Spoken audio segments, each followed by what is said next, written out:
Apa saya harus menyembah-nyembah kamu untuk bisa bicara? Siapa yang melarang kamu untuk bicara? Kamu memang gak melarang saya. Tapi sikap kamu seolah-olah kamu menghindar dari saya. Tadi malam saya baru pulang jam 8, kamu sudah tidur. Gak biasanya kamu tidur jam segitu, Ami. Tadi saya baru bangun, kamu buru-buru masuk kamar mandi. Saya ajak minum teh, kamu malah menolak. Apa sih maunya kamu? Saya nggak mau apa-apa. Cuma selain nggak selera aja minum teh.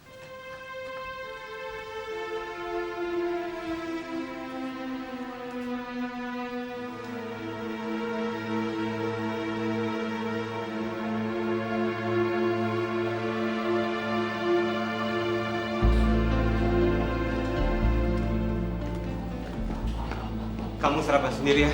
Saya ada rapat penting, buru-buru mau pergi. Tunggu. Saya sengaja menginap di sini demi opa kamu. Sekarang kamu menyuruh saya untuk sarapan sendirian. Saya kan udah bilang tadi, pagi ini saya ada rapat penting. Hah, alasan. Kalau emang ada rapat penting, kenapa kamu gak bilang sebelumnya? Ami, tadi malam kamu sudah tidur. Pagi-pagi kamu bangun, kamu sudah kehilangan selera. Dan sekarang, maaf, saya tidak ada waktu untuk berdebat sekarang.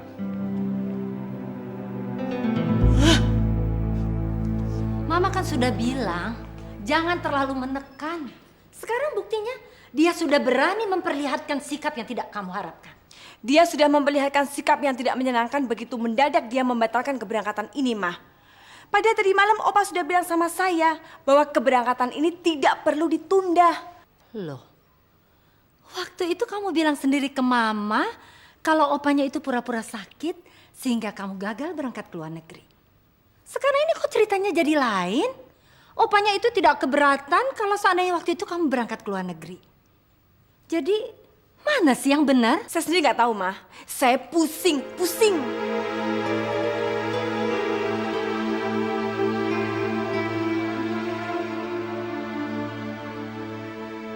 Mungkin Raja tidak bermaksud membuat jarak. Iya, tapi kenapa sampai hari ini kok dia nggak masuk kerja? Mungkin juga dia merasa gamang terhadap kenyataan yang harus dia terima. Barangkali dia memerlukan waktu untuk membiasakan perasaannya terhadap kenyataan. Terus terang, saya bingung kalau saya harus menduga-duga banyak kemungkinan.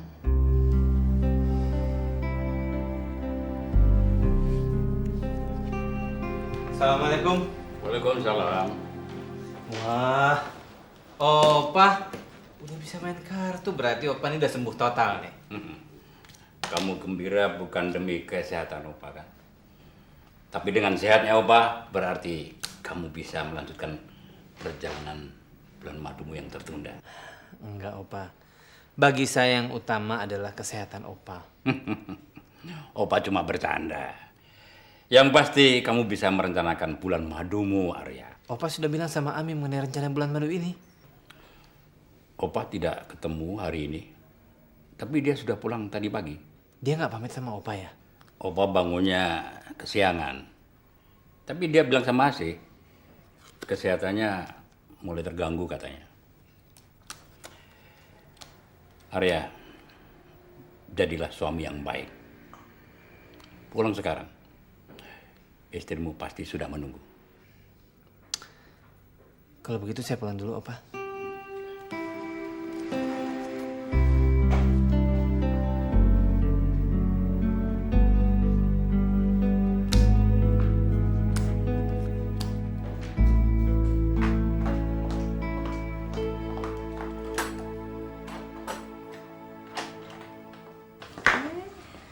Terima kasih, Ma. Ya, Ami masih bangun nggak, Ma? masih. Kami baru saja ngobrol. Gimana kabar opa kamu? Justru itu, Opa sudah jauh lebih sehat. Makanya saya mau mengabarkan berita gembira ini sama Ami. Ayo silakan. Dia baru saja masuk ke kamarnya. Oke, makasih, Ma.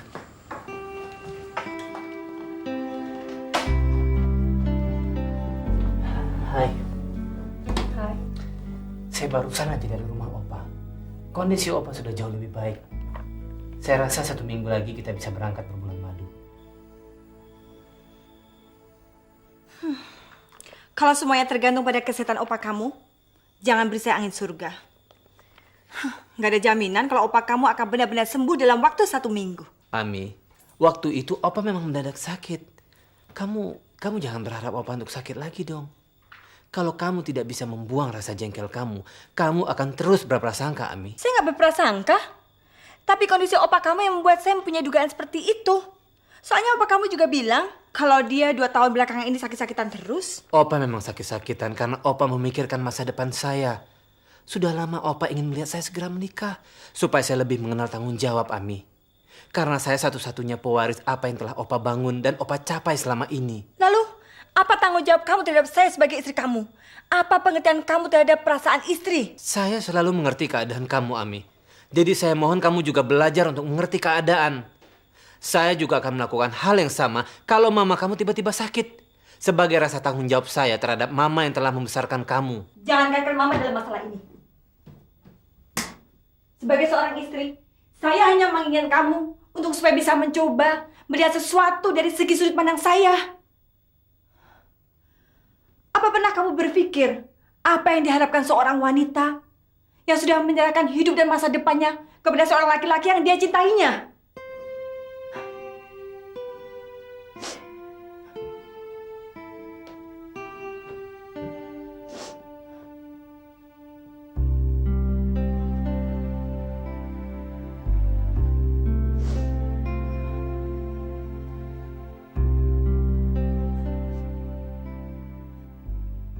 Saya, Ami. Saya nggak sadar.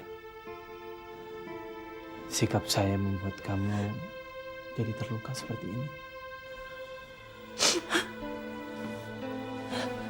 Saya juga merasa sedih karena telah memaksa kamu untuk mengalah demi kepentingan Opa. Tanpa memikirkan kepentingan kamu juga, Ami. Kamu akan pingsan kalau kamu tahu persis yang saya inginkan sebetulnya.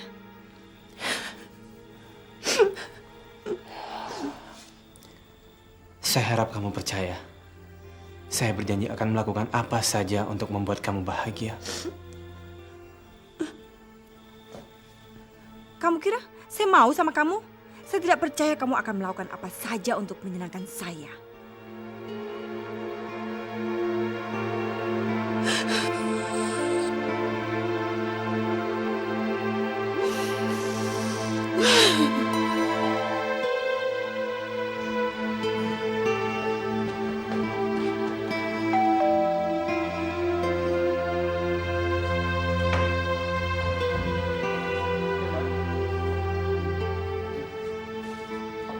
Mama bilang, kamu nggak perlu menduga-duga dan nggak perlu bingung. Justru kamu harus bersikap tenang. Mana ada pengangguran yang bisa tenang menghadapi masa depan nggak jelas. Dari semua cerita kamu, Mama dan saya mempunyai kesimpulan bahwa hati anakmu itu rapuh. Dia selalu berusaha menyayangi semua orang, termasuk kamu, tapi hatinya selalu mengharapkan balasan yang sama. Mama tadi memberikan kamu mesin penjawab telepon. Untuk apa? Suatu saat, dia pasti akan menghubungi kamu secara langsung atau secara nggak langsung. Mesin ini akan membuat dia penasaran dan dia akan mencari-cari kamu.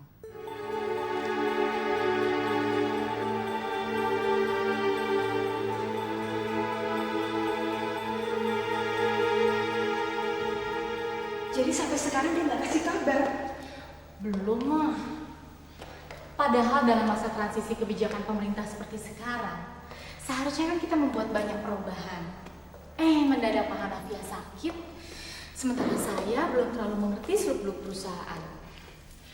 Mama bisa memaklumi masalah yang kamu hadapi, tapi Mama juga yakin akan kemampuan kamu. Selama beberapa minggu ini, wajar kalau kamu masih bingung menghadapi pekerjaan.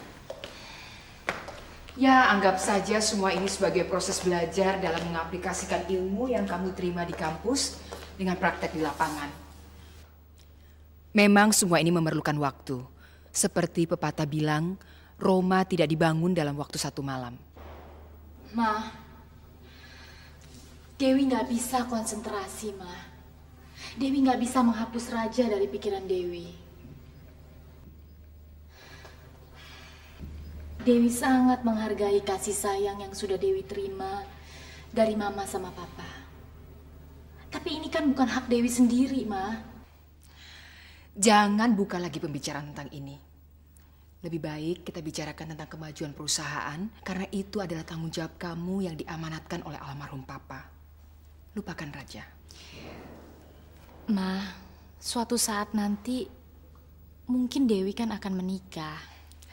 Pernikahan bukan sebuah kemungkinan. Pernikahan adalah suatu keharusan dari Mama kepada kamu. Lalu apa suami Dewi nanti berhak ikut menikmati warisan Papa?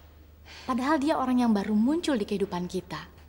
Menurut pandangan Mama, setelah menikah sebaiknya tidak ada perbedaan antara harta suami dan harta istri. Ini nggak adil dong, Ma. Orang yang baru muncul di kehidupan kita, mendadak dia berhak menikmati warisan Papa. Sementara Raja, yang darah daging Mama dan Papa, kita biarkan dia kehilangan haknya. Raja sudah keluar dari kehidupan kita kalau itu yang kamu maksud.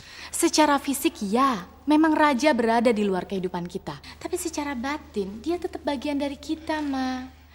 Ma, masa lalu itu bukan ruangan hampa. Mama tidak mau berdebat lagi. Apa yang tertulis dalam surat wasiat Papa sudah jelas. Raja hanya karyawan dan dia tidak punya hak lain di perusahaan.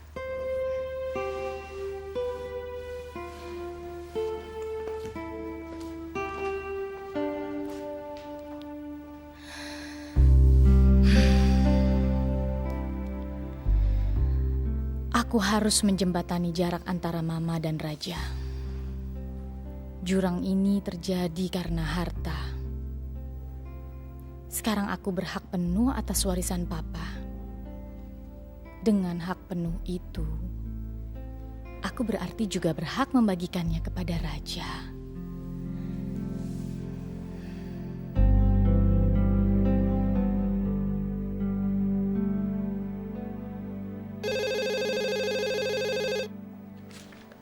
Jangan diangkat.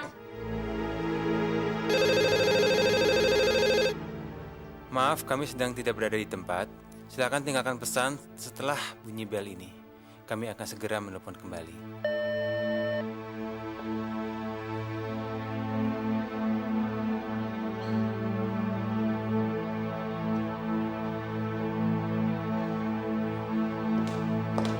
Pasti dari anak pungut itu. Mungkin. Bukannya mungkin. Saya berani taruhan. Itu pasti dia. Kalau orang lain kan pasti bicara. Atau kalau memang dia nggak suka sama mesin itu, dia pasti sudah tutup telepon itu sebelum kalimat kamu selesai. Ya.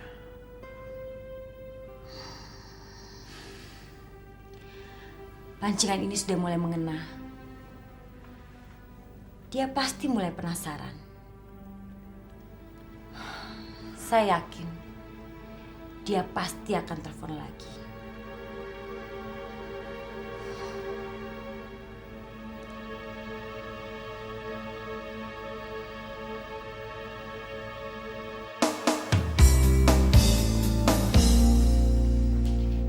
Iya sih, Opa masih belum tidur ya?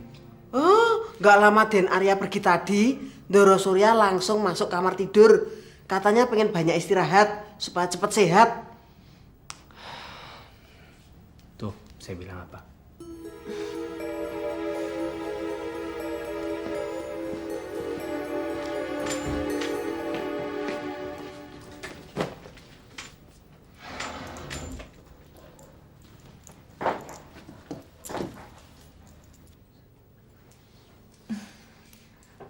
Apa sih?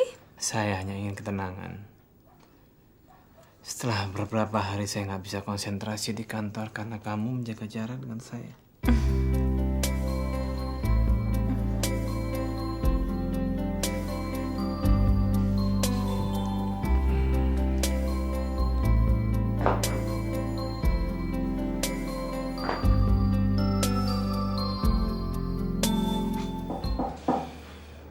Ya. Saya sudah coba telepon beberapa kali, Bu.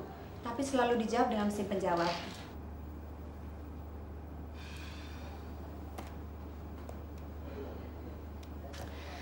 Ya, terima kasih ya.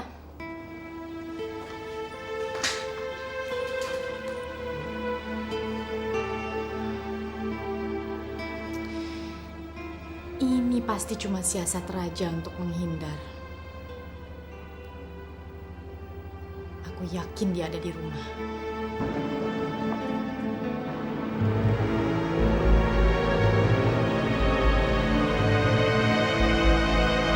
Selamat pagi, Sandra. Selamat pagi. Raja ada? Ada.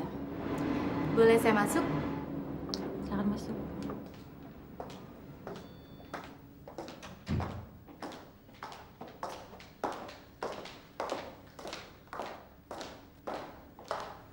Silakan duduk dulu, saya panggil Raja ya.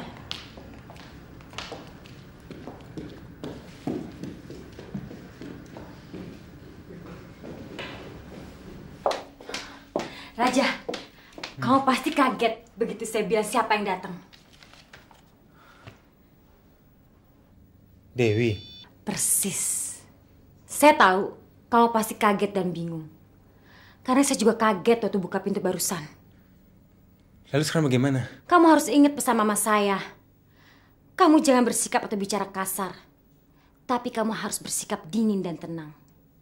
Jangan perlihatkan emosi kamu. Tapi kamu harus bisa mempermainkan perasaannya.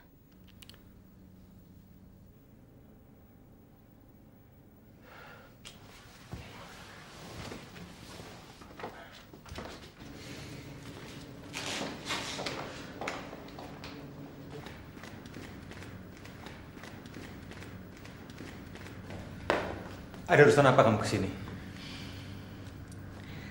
Sampai hari ini kamu gak masuk kerja. Saya cuma khawatir kalau kamu sakit. Apa yang kamu harapkan dari orang yang tersisih dan terlempar dari hak atas warisan bapak kandungnya?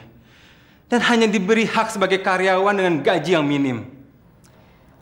Saya ngerti perasaan kamu. Mana mungkin kamu bisa mengerti perasaan orang yang selalu terpaksa untuk mengemis, untuk mendapatkan sesuatu yang seharusnya menjadi haknya. Kenapa kamu ngomong begitu? Gak ada yang maksa kamu jadi pengemis. Sejak kecil kalau saya inginkan sesuatu dari papa saya selalu minta bantuan dari kamu. Kalau enggak, papa tidak akan memenuhi permintaan saya. Saya lakukan itu karena saya sayang sama kamu. Itu kan kata-kata kamu. Karena kamu sekarang berada di atas angin. Bagi saya, apa yang kamu lakukan itu adalah sikap belas kasihan seperti terhadap pengemis. Saya sudah bersumpah untuk tidak menerima bantuan apapun dari kamu. Kamu sama sekali salah dalam menafsirkan sikap saya.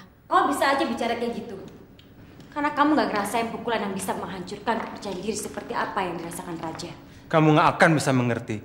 Karena kamu gak merasakan bagaimana pahitnya bagi saya yang hidup di bawah bayangan kamu.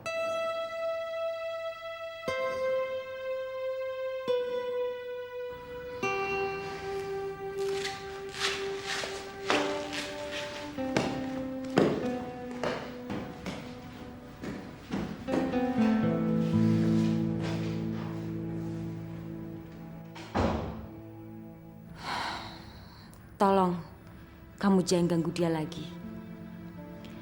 Batinnya sudah cukup hancur. Dan jangan bebani saya dengan kesulitan untuk bisa memulihkan harga dirinya di depan mata hatinya sendiri.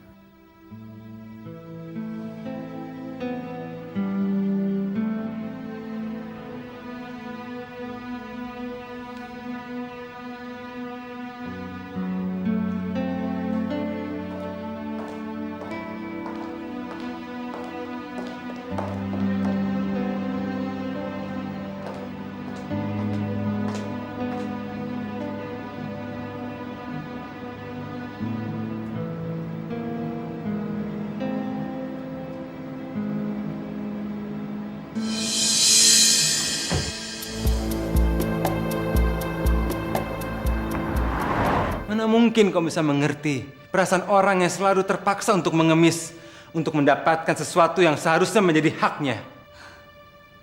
Kenapa kamu ngomong begitu? Gak ada yang maksa kamu jadi pengemis. Sejak kecil kalau saya inginkan sesuatu dari papa saya selalu minta bantuan dari kamu. Kalau enggak, papa tidak akan memenuhi permintaan saya. Saya lakukan itu karena saya sayang sama kamu. Itu kan kata-kata kamu. Karena kamu sekarang berada di atas angin. Bagi saya, apa yang kamu lakukan itu adalah sikap belas kasihan seperti terhadap pengemis. Saya sudah bersumpah untuk tidak menerima bantuan apapun dari kamu.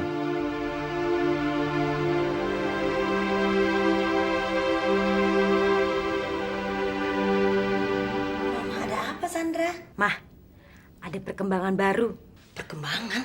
Perkembangan apaan? Akhirnya, Mah, anak pungut itu datang sini juga. Oh ya? Terus. Dia minta Raja untuk datang ke kantor. Terus. Ya, seperti saran Mama, Raja menolaknya dengan rendah hati. Dan Raja berhasil mempermainkan perasaan anak pungut itu. Sekarang anak pungut itu sudah kembali ke kantor belum? Ya, tadi Sandra coba telepon ke kantor sih, Mah, tapi dia nggak ada. Nggak tahu dia di mana sekarang. Udah ya, Mah ya, Sandra mau mandi dulu. Mau ke salon, mau potong rambut. Bosan.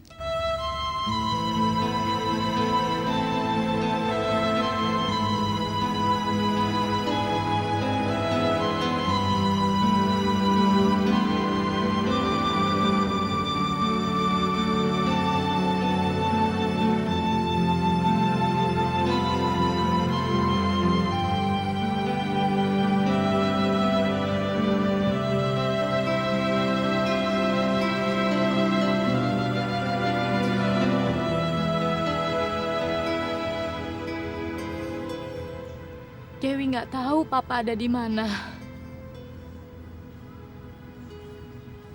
Dewi tahu Papa nggak di sini. Dan Dewi juga tahu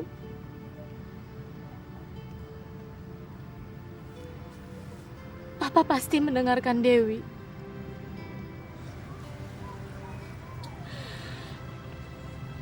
Perasaan Dewi seperti dipermainkan oleh kebingungan. Sejak Raja pergi dari rumah, dan Dewi mulai ngerasa kalau suatu saat Dewi harus ambil keputusan ini. Sejak Mama bicara terus terang siapa diri Dewi sebenarnya.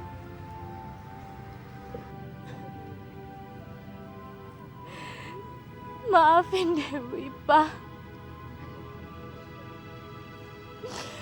Maafin Dewi karena Dewi harus pilih jalan ini.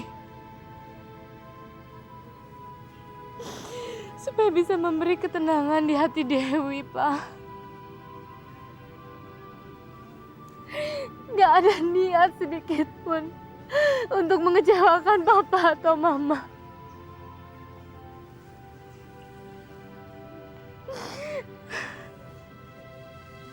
Dewi berharap semua tindakan yang Dewi lakukan ini suatu saat bisa memberikan kedamaian buat kita semua, Pak. Buat Papa, buat Mama, dan buat Raja.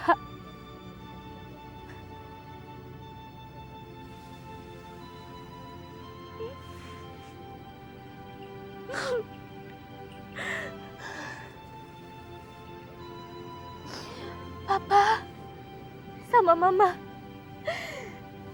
sekarang ini sudah menjadi tumpuan kasih sayang buat Dewi.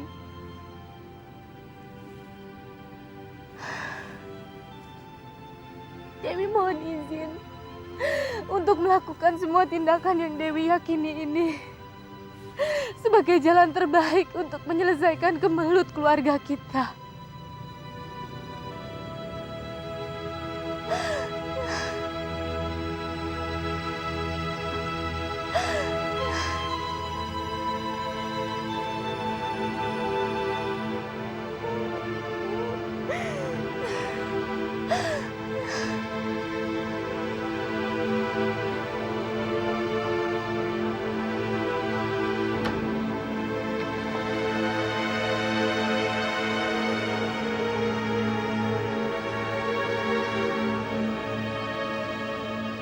Mau ngapain lagi kamu kesini?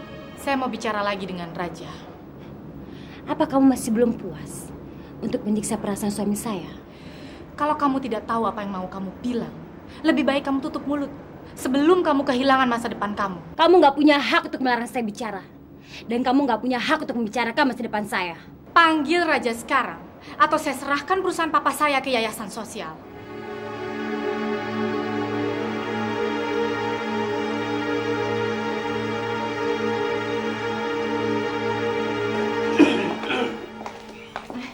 Selamat pagi, Pak. Selamat pagi, Sari. Kelihatannya Bapak belum sehat ya? Sudah lumayan. Bu Dewi sudah datang. Sudah Pak, tapi sudah pergi lagi. Kemana? Bu Dewi sih nggak bilang apa-apa tuh Pak. Pak Raja belum masuk kantor? Belum juga tuh Pak. Setiap kali saya telepon selalu dijawab dengan mesin penjawab. Mungkin sekarang Bu Dewi sedang ke tempatnya Pak Raja. Saya kasih waktu kamu 5 menit untuk bicara. Terima kasih atas waktunya. Silakan bicara. Waktu kamu tinggal 4,5 menit lagi. Saya kepingin kamu tahu, saya nggak pernah menginginkan warisan ini maupun pekerjaan ini. Nggak perlu basa-basi. Karena kamu udah mendapatkan semuanya. Dan saya nggak akan mengemis sama kamu. Kalau itu tujuan kamu ke sini. Kamu seharusnya nggak perlu keras begini. Saya akan mengajak kamu ke notaris supaya saya bisa menyerahkan semuanya buat kamu.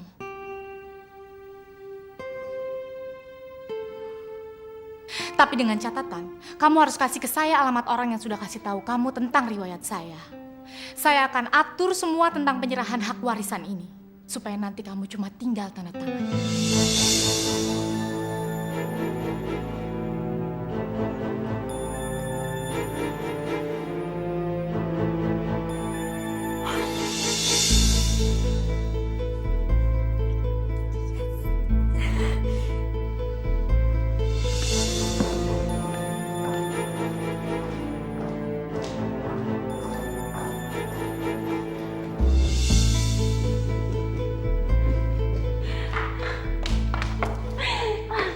Akhirnya sayang, akhirnya mimpi kita jadi kenyataan.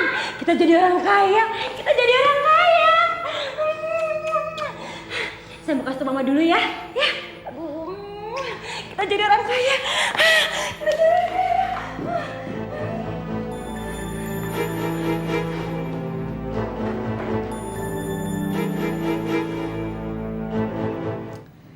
Saya nggak heran lihat Om kaget. Tindakan saya ini kedengarannya drastis dan emosional.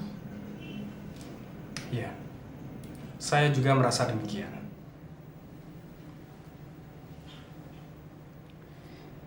Saya sudah berpikir lama soal hal ini, Om. Sejak Raja pergi meninggalkan rumah, dan sejak saya belum tahu siapa saya sebetulnya. Apa mama kamu sudah diberitahu? Saya akan mencari waktu yang tepat. Tapi saya juga minta Om untuk menyelesaikan semua masalah penyerahan ini.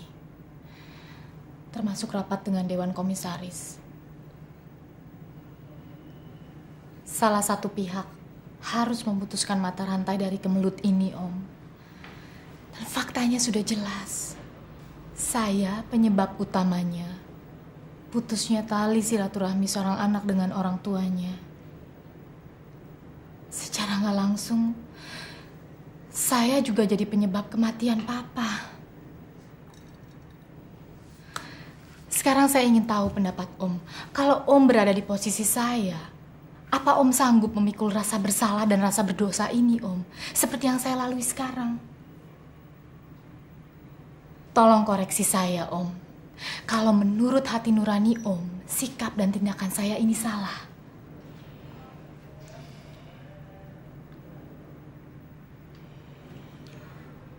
Kamu menempatkan saya pada posisi yang sangat sulit. Kamu ibarat memberi saya buah simalakama. Kalau saya makan, bapak saya mati. Dan kalau tidak saya makan, ibu saya yang pergi.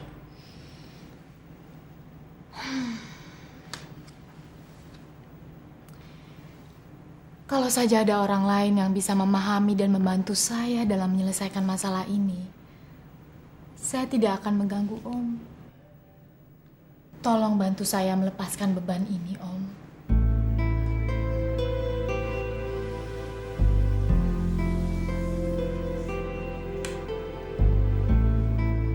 Mah, begitu semua urusan ini selesai, begitu Raja secara resmi mengambil alih semuanya, kita harus bikin pesta. Bagus, Mama setuju. Saya semakin tidak mengerti sikap kalian. Kalian seperti menari-nari di atas kuburan orang lain. Papa berbicara tanpa melihat kenyataan. Kita tidak ada yang memaksa Dewi. Dia melakukan semua itu dengan kesadarannya.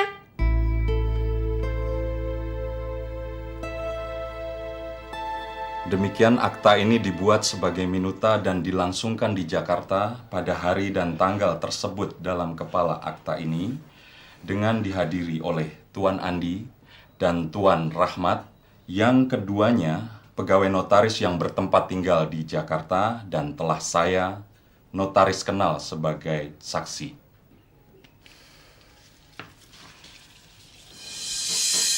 Silakan.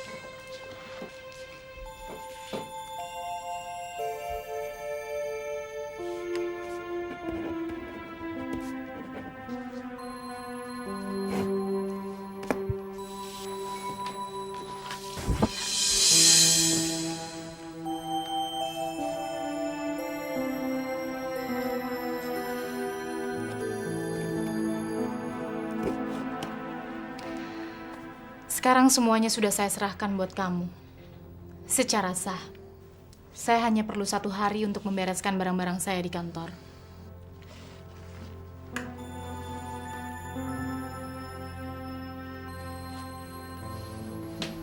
Terima kasih, Pak. Iya.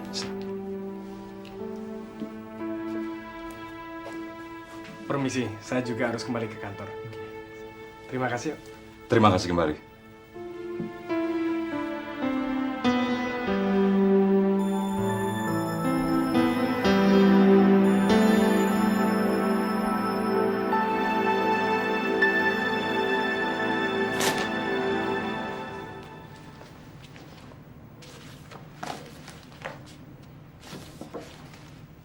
Apa yang harus saya katakan kalau mama kamu tanya sama saya?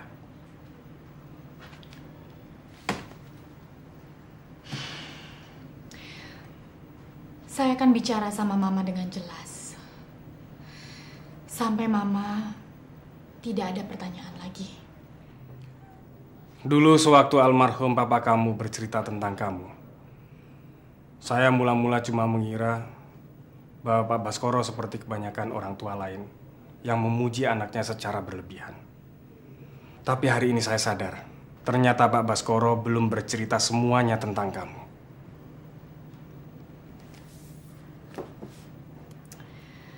Terima kasih atas sanjungannya, Om.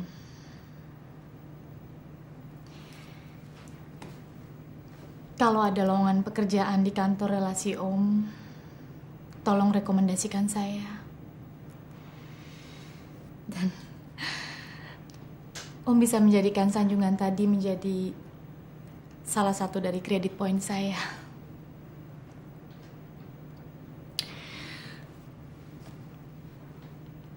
Om tolong bantu Raja seperti Om membantu Papa dan membantu saya. Saya janji, saya tidak akan mengecewakan kamu. Terima kasih, Om. Terima kasih, Dewi.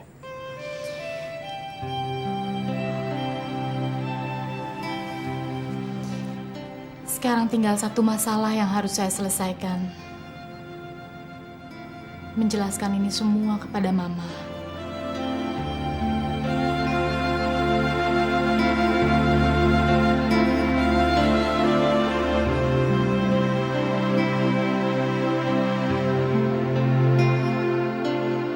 Jangan sampai ketinggalan update terbaru dari MVP Hits dengan subscribe dan klik tanda lonceng di bagian kanan.